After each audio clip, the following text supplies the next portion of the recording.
murderous plot before it's too late. Let's bury him. He was flat out evil.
It's a dark story that begins in Nevada's beautiful but desolate Black Rock Desert.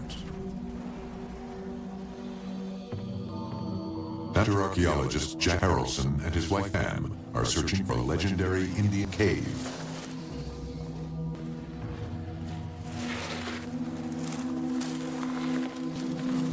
We camped on a dry lake bed with mountains around us. And next morning we got up and we're walking all along this edge. Wait, look over there. And we found a cave. Okay. We said, this is it. And we were both pretty excited. But we're a little fearful too. Defying federal law and risking jail time for disturbing an ancient burial site, Jack Harrelson and his wife Pam begin excavating the protected cave. We had a huge sliding screen that we'd pour all this stuff in and it'd filter out. It just was phenomenal, the stuff that came out of there. Almost every screen had something in it. We knew it was illegal, but it didn't stop us. When Jack found the cave, he spent every weekend that he had, every day off he had, every vacation he had there for about 2 years, removing debris from the cave. And they would travel at night sometimes. They would use camouflage nets over the top of their vehicle to conceal themselves from airplanes, and the Bureau of Land Management was flying over. He was obsessed with finding artifacts of all kinds, but he was really looking for something really spectacular. Jack and Pam discover arrowheads, jewelry, and moccasins, all remnants of a Paiute culture that once flourished in the Black Rock Desert. There is a black market for Native American implements, hunters, the people that desecrate Native American burials will take burial items and clean them up and sell them. Despite the risks, Jack and Pam dig deeper into the sacred cave. They make a startling discovery. I thought, wow, what is this? And so I took a brush and I brushed it. And it was a basket, a big basket. And I thought, Jack, look at this. And he said, it's a burial.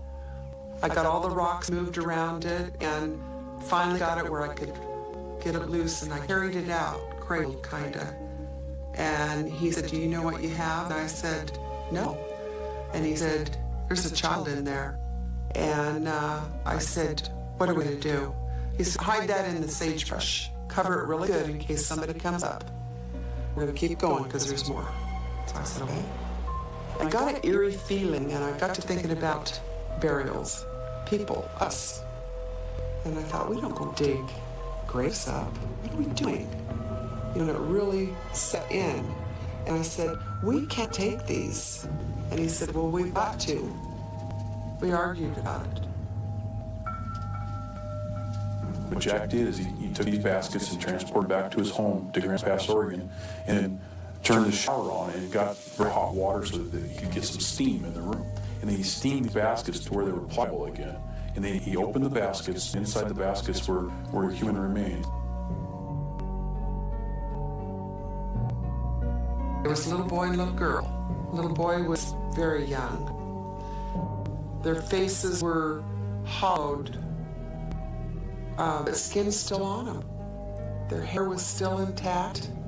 The bodies were completely mummified. It was fascinating, but I kept thinking something bad's going to happen to me, I know. That's what I thought. Like an Indian spirit or something. They're going to make something bad happen to me on this. And I thought, we have got to take these back to the cave, which we did never do. They ended up in the garden. Jack took the funerary objects from the baskets and stripped the bodies of their clothes and any items that was useful to him, and then put those on display in his house. Jack threw them in a garbage bag, dug a hole, and buried them.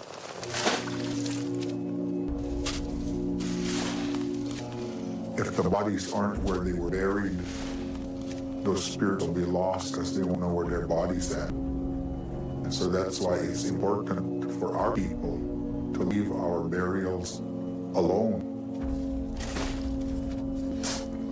This is no wonder they arrest people that go into the Indian burial grounds and dig people up. And he said, just thousands of years old, nobody will ever know. I said, somebody's going to know. I said, we're going to get paid back for this.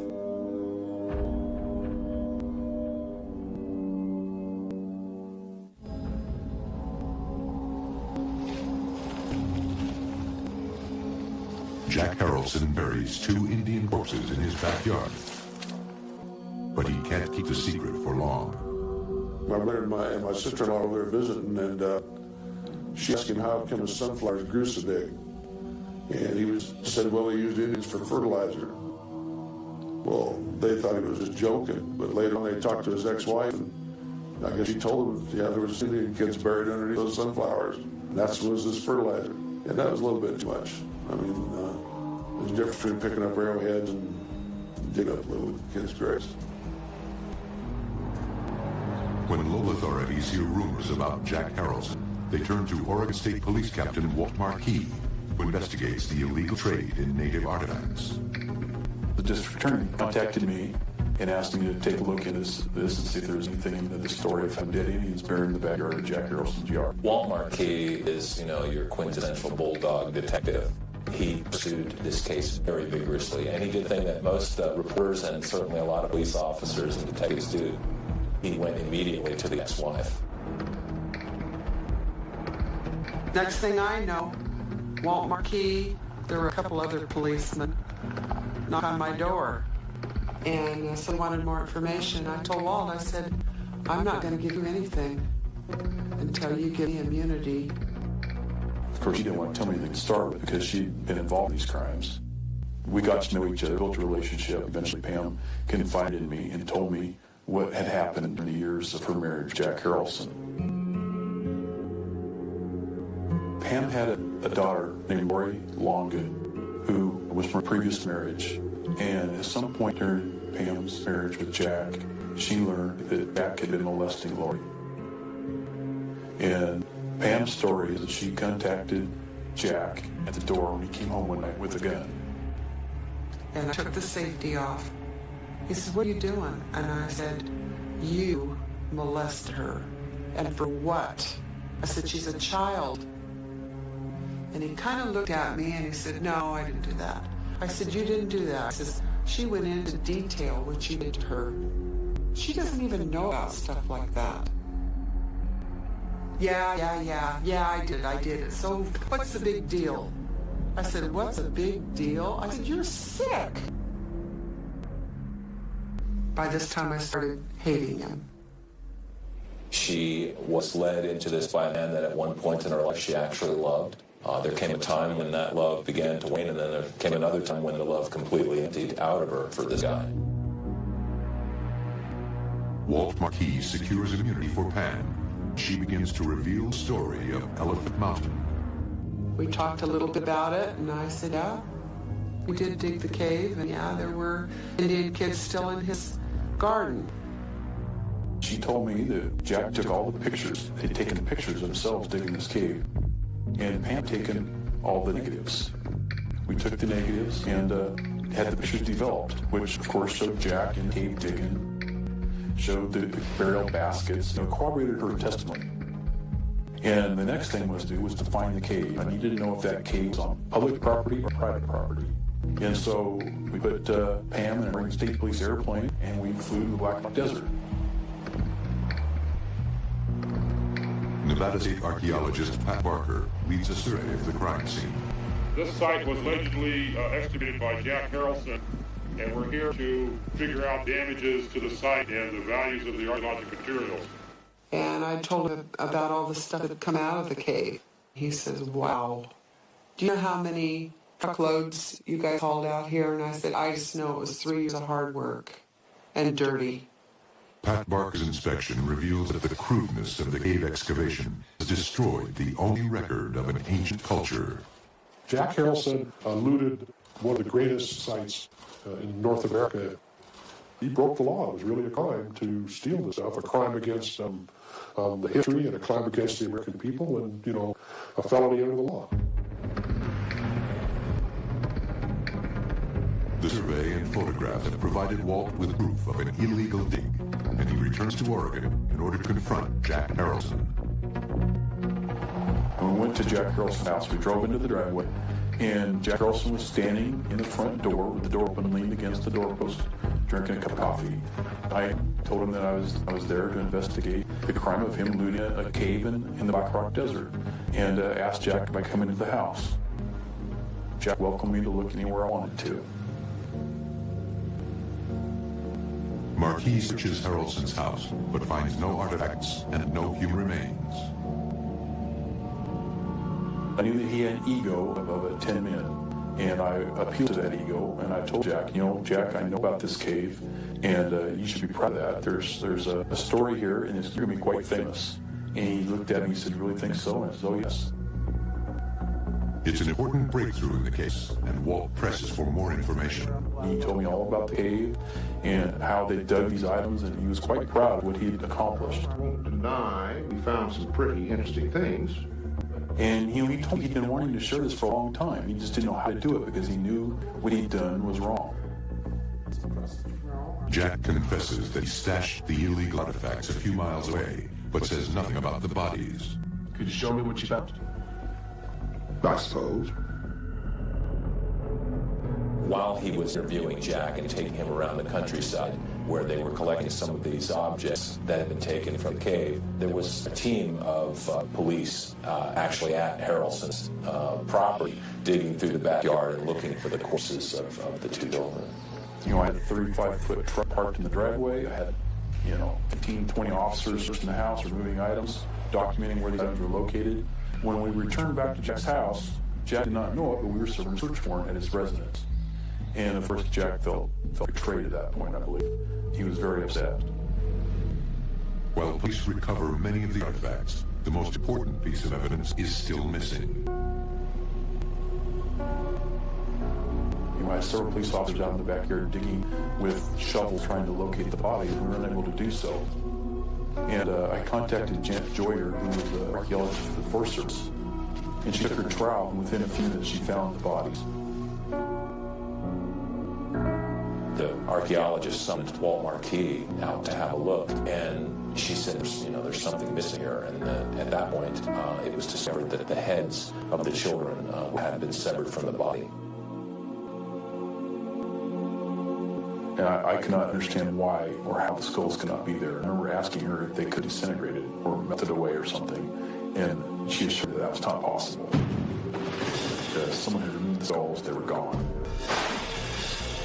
Jack Harrelson is arrested and charged with theft and corpse desecration, but he insists he's innocent. I could see his face, he's very upset, and I don't think Jack knew what was about to happen to him.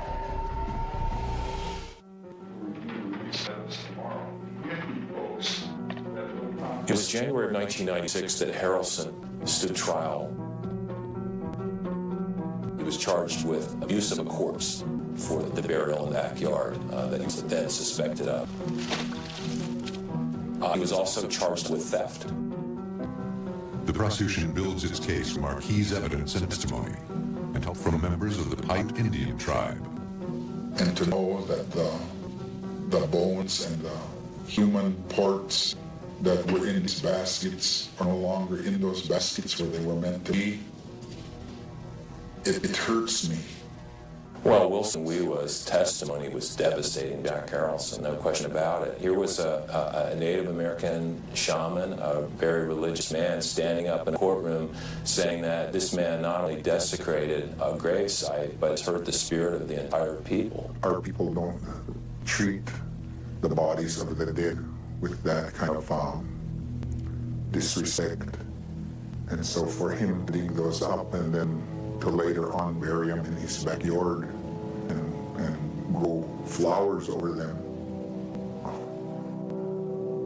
angered a lot of the elders of the Northern Paiute people. During the trial, members of the Paiute tribe offer a prayer for their ancestors.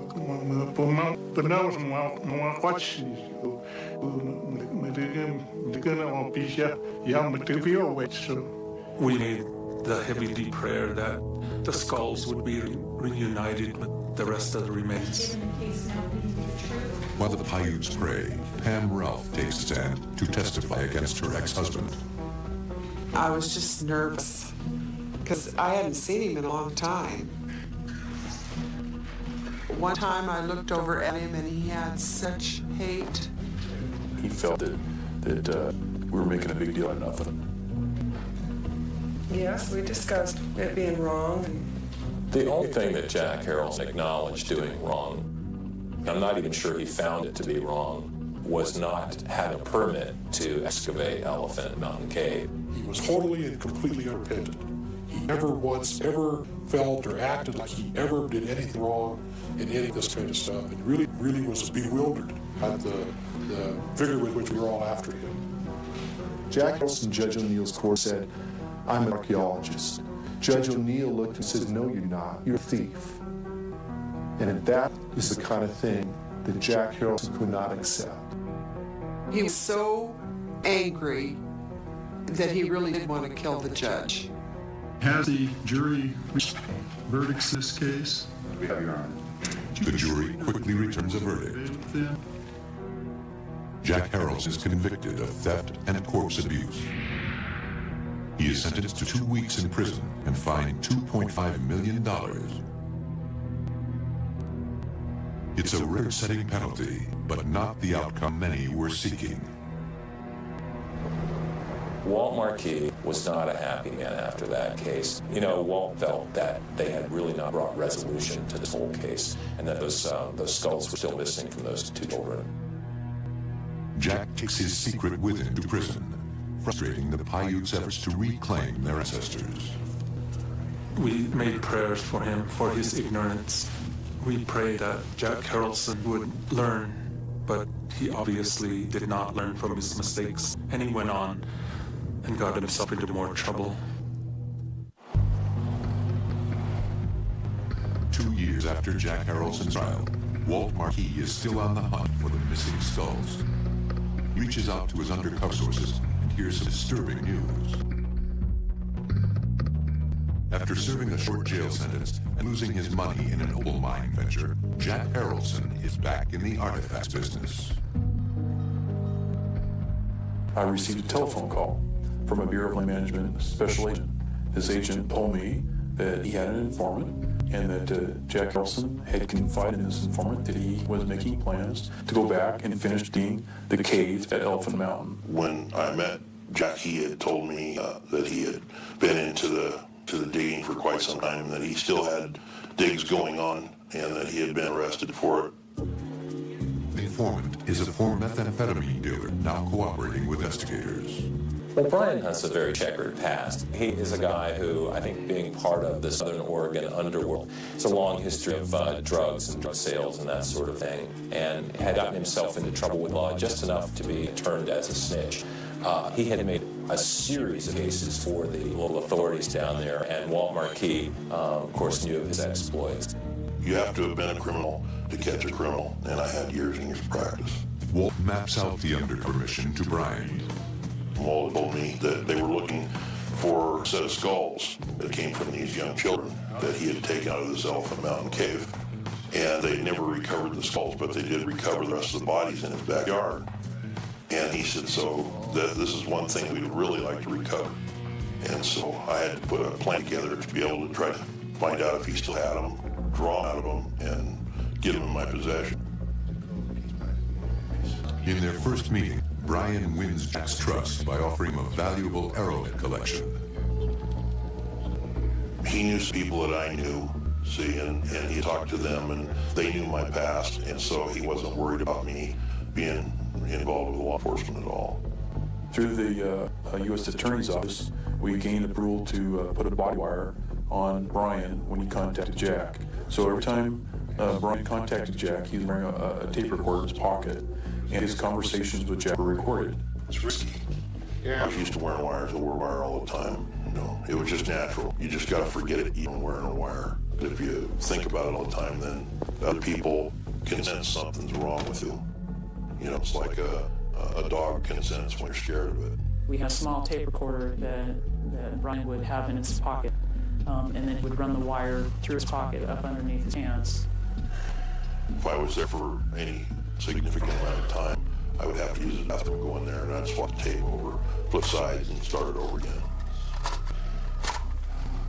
One time he was talking about there's no possible way anybody's ever going to get his voice on a recorder. And he says, hell, you could be one recorder. And so I grabbed my belly and I said, yeah, this is Mike right here, speak into it. And he laughed. If Jack had ever discovered that Brian was wearing a tape recorder on his person, it's hard to say what Jack would have done. I think Jack's a dangerous person. I think that he's been a dangerous person for a long time.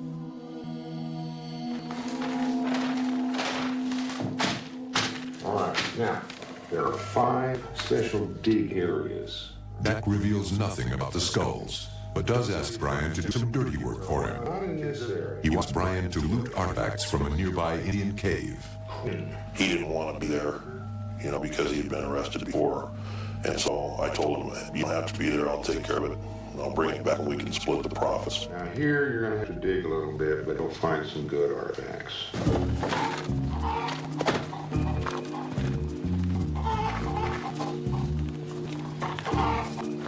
Weeks later, Brian impresses Jack by returning with a crate of artifacts. And he said, well, that's great. He said, keep going. At this point, I was building trust. It was all a ruse that we'd set up. I didn't think I could trust you. The artifacts have been provided by the Oregon State Police, and Jack is playing right into their hands. As the case progressed, it appeared that Mr. Harrelson looked at Brian more as a friend and not as any type of threat. Oh, you did fine. Brian Dolan is an amazing informant. This is a guy who was very comfortable wearing wire, very comfortable getting people talking about themselves, and he used the fact that Jack Harrelson loved to talk about himself. Most all criminals have one of 3 downfalls. It's either greed, drugs, or an ego. Jack's weakness was his ego. He had a large ego. He was the man when it comes to artifacts. At one point, I even told him, I said, Jack, you're a walking dictionary when it comes to artifacts. And he gloated like a little baby rooster. So he opened up fairly fast and then fed on his ego, and then it just expanded from there. Happy Jack. Brian asked Jack, well, whatever happened to those needs that were buried in the backyard?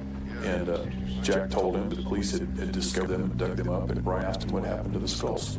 And Jack told Brian that he still was in possession of the skulls, and they're hidden in a nasty little place, not too far from here. I said, man, Jack, I said, this is just unbelievable that you'd still have these. And he says, oh yeah. He says, they never got them. I said, you know what those things would be worth? And he says, I can't get caught with them. So anyway, he says, well, I'll give you one of them. And I said, boy, that's great. Jack made the decision that the skulls had been a lot of trouble for him, and he didn't want the skulls no more. He walked up to me and he's got a box. yay big, like so, brown box, and says, here. He says, they're both in there. And I said, you gotta be kidding. Here's the promise. Don't open them here. No problem, man. I know it works. I'll be in touch. So he was actually using me as a pawn at the time to get rid of these things. I called up Walt on my cell phone as soon as I left his driveway and told him I had the goods. I instructed him to go back to the motel which I had been staying at. And we took him upstairs and opened up the box.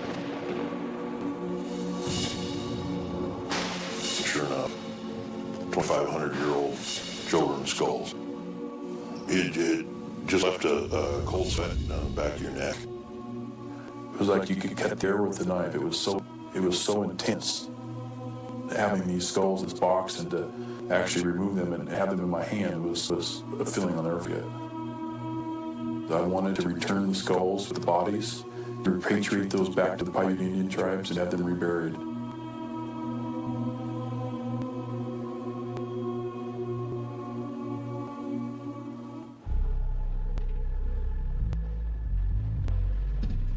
Investigators have recovered the sacred Indian skulls, but they suspect Jack Harrelson may be plotting a new crime. They send their informant, Brian, back to Harrelson's house. He seen that I had pulled through on everything else I told him that I would do. And so he opened up a little bit more and started talking about how he was really upset with the first time that he had got arrested. Harrelson begins to let Brian in on his plans. Marquis thinks he's some sort of big shot detective. Like he's gonna make his career by busting me. He told me that he would really like to get rid of Walt Marquis. He had a list of people he was going to kill. One of them was me.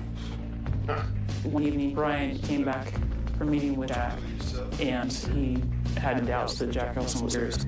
At that point, we all kind of scrambled to get the tape out and listen to us, as soon as we could, to hear exactly what he had said. And we pretty much all knew at that point that the investigation kind of taken a turn. Walt Marquis. President Marquis. He needs to back. Well, my mother. To hear those words on the tape and to hear the sincerity in his voice, I took it very serious. He wanted to kill me in hand-to-hand combat. He's going to cut my jugular veins with a pocket knife. He started to become angry and then hateful and very resentful of people that he blamed for his own demise. But he collected it with lots and lots and lots of lives. Fed him to the dead. Fed him to the material. Oh, yeah. He said, you're not an answer, right? Y'all just he said that. How do you think that made me do? Oh, yeah. He never was.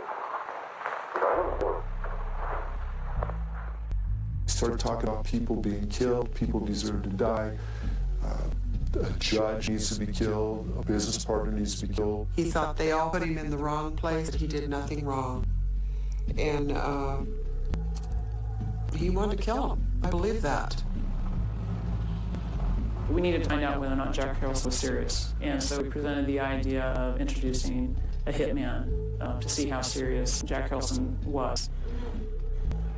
I wanted Brian to contact Jack and to tell him that he had a friend who was a hitman, and that this hitman commits murders routinely. And so they sent me back in again to him to offer up a possibility that if he was going to do this, well, why don't you let me take care of it for you? And he jumped on that. And I said, I know a couple guys that I ran with in the past, and one of them was a mercenary down in Honduras and had worked with the government in the past. Listen, Jack, maybe I know a guy who can help you out. Yeah? Mm-hmm. Met him in prison. Biker dude. Real mean bastard. Yeah, he'd do it.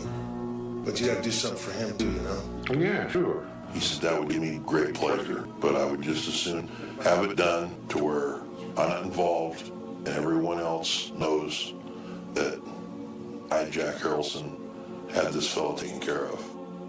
And he said then people are going to look at me a little different. Have him get in touch with you. No. I don't want to meet him. I don't want to talk to him. Can't be any connection between the two of us. It's too risky. Tell him there's more than one. Jack has a long list of enemies, but his first victim isn't Walt Marquis. It's Lloyd Olds, his former Opal mine partner. Him and Lloyd had been in some business dealings in the past, and he felt that Lloyd had screamed out of $7 million roughly with a black opal. When Jack Harrelson started talking about who he wanted to kill, who would be first, I mean, he went through an order, and Lloyd Olds was the top of the order because he was the easiest one to kill.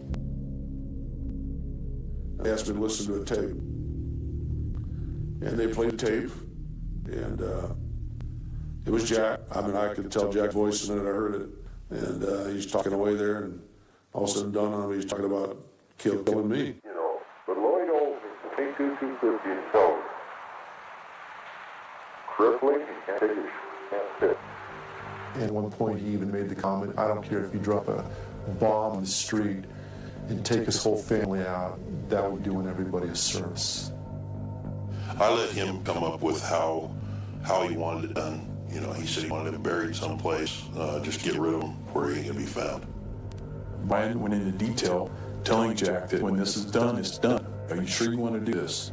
Are you serious? And I believe Jack's comment was that he was dead but serious. No, it's one ranger. I asked him 6 or 7 times in different meetings if this is really what he wants to do, because I said, once I tell him, it'll be done. I said, there won't be any going back, because it'll be too late. And he said, no, that's fine.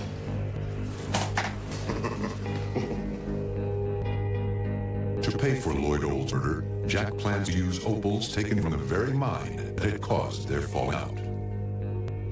He's gonna whip it out. He said, I'll tell you what we'll do. I'll give you $15,000 in her black opal, and that wouldn't be able to be traced back to him.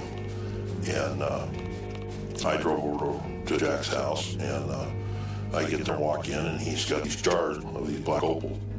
He said, this, I'll get this done. And I said, well, I'll pass these on to him when this is done. There you go, for our friend. Yeah. All right, buddy. I'll be in touch. Take it easy. They agree that Brian needs to deliver proof to Jack that Lloyd Olds has been murdered.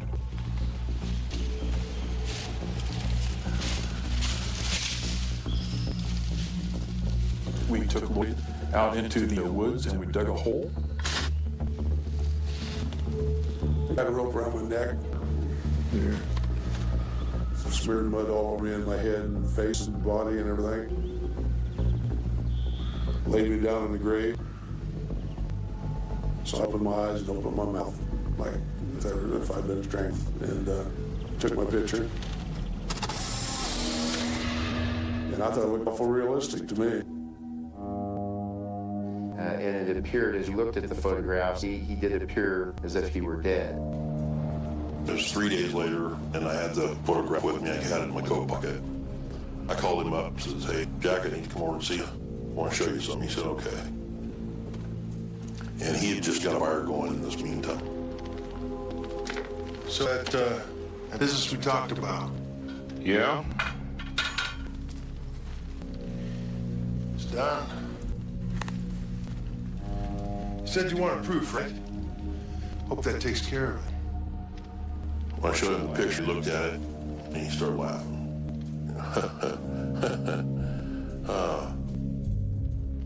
Jack said that the only thing better would be if he'd been gutted and left in the street. Buried his body in a clear cut outside Brookings. And I had rope burn on the bottom of it, so he'd throw it away and burn it. And he opens up the fireplace and looks at it again and pitches it in the fireplace. 1 down, 3 to go. I said, I thought you'd be happy to see that.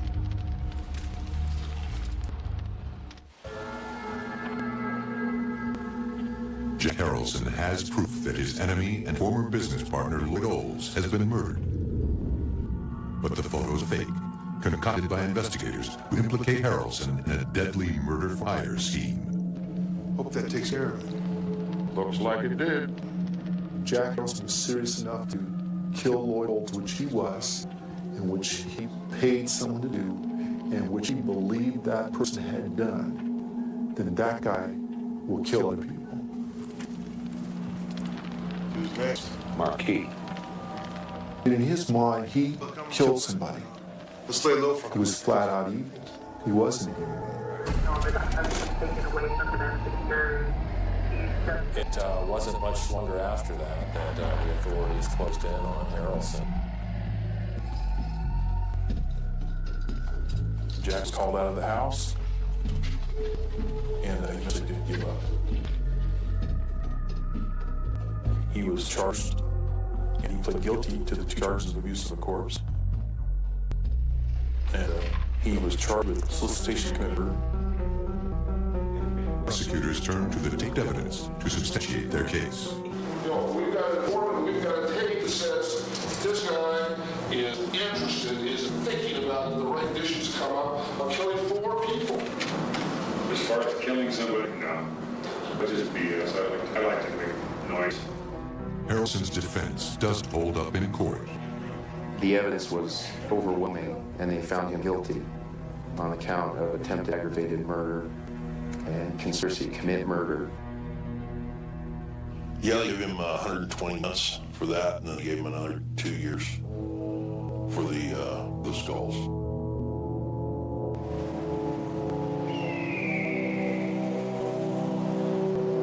Our people, to us, when they pass away, become sacred beings. And so when they're disturbed, then it's the duty of the living, those of us that are here on this world, to make sure that they're placed back in the ground with a lot of respect.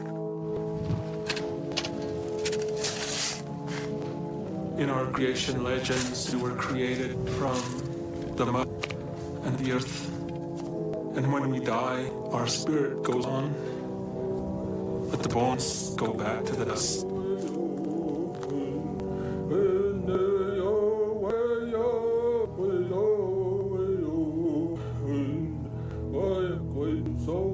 It's a sick mind that can go and do.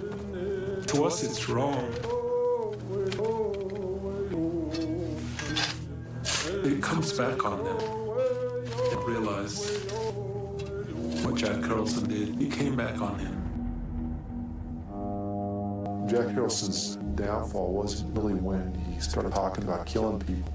It really was when he took those Native American children from where they were supposed to be and brought them someplace where they don't belong. I think that karma brought it around him, and that's where he's at right now. Jack Harrelson is currently serving his sentence in the federal prison in Sheridan, Oregon. Captain Walt Marquis was promoted to director of the Oregon State Police Fish and Wildlife Division. To date, I think that Walt feels that he did right by the Paiutes out there in Nevada. I think he learned a lot of himself. Help investigators stop a murderous plot before it's too late. Let's bury him. He was flat out evil.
It's a dark story that begins in Nevada's beautiful but desolate Black Rock Desert. Amateur archaeologist Jack Harrelson and his wife Pam are searching for a legendary Indian cave.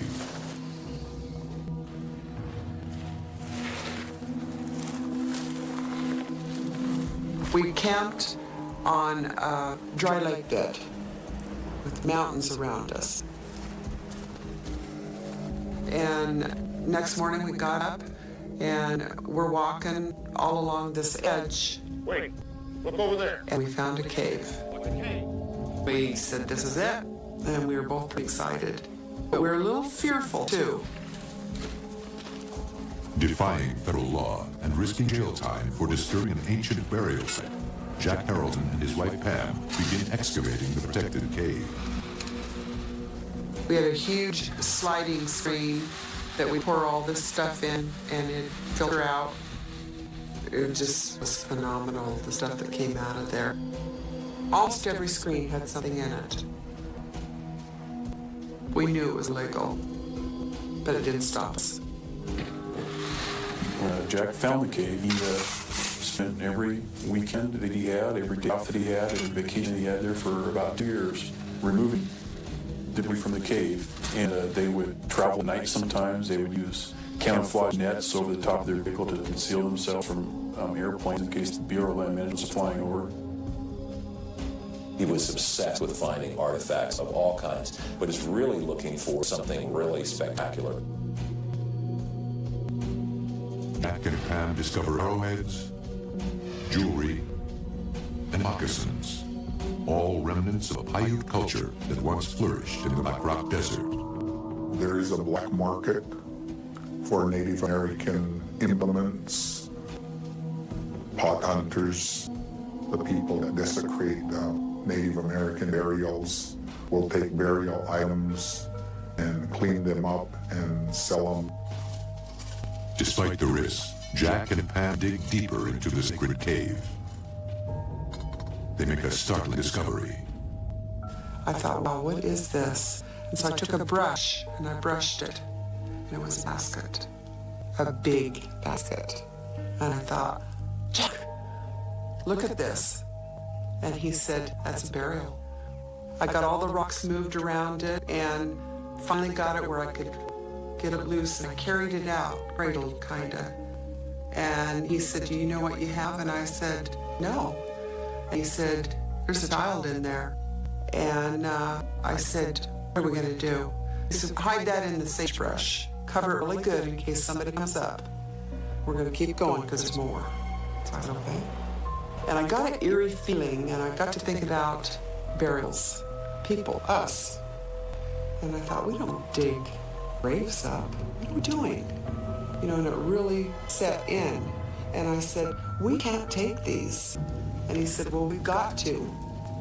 We argued about it. What Jack did is he took these baskets and transported them back to his home in Grants Pass, Oregon, and then turned the shower on and got very hot water so that he could get some steam in the room. And then he steamed these baskets to where they were pliable again. And he opened the baskets, and inside the baskets were human remains. There was a little boy and a little girl. The little boy was very young. Their faces were hollowed, but skin still on them. The hair was still intact. The bodies were completely mummified. It was fascinating, but I kept thinking something bad's gonna happen to me, I know. That's what I thought. Like an Indian spirit or something. They're gonna make something bad happen to me on this. And I thought, we have got to take these back to the cave, which we did never do. They ended up in the garden. Jack took the funerary objects from the baskets and stripped the bodies of their clothes and any items that were useful to him, and then put those on display in his house. Jack threw them in a garbage bag, dug a hole, and buried them.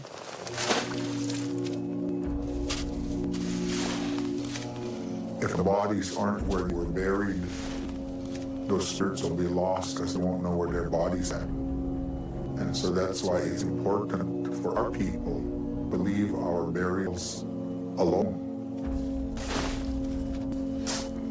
This is no wonder they arrest people that go into the Indian burial grounds and dig people up. And he said, they're just thousands of years old, nobody will ever know. I said, somebody's gonna know. I said, we're gonna get paid back for this.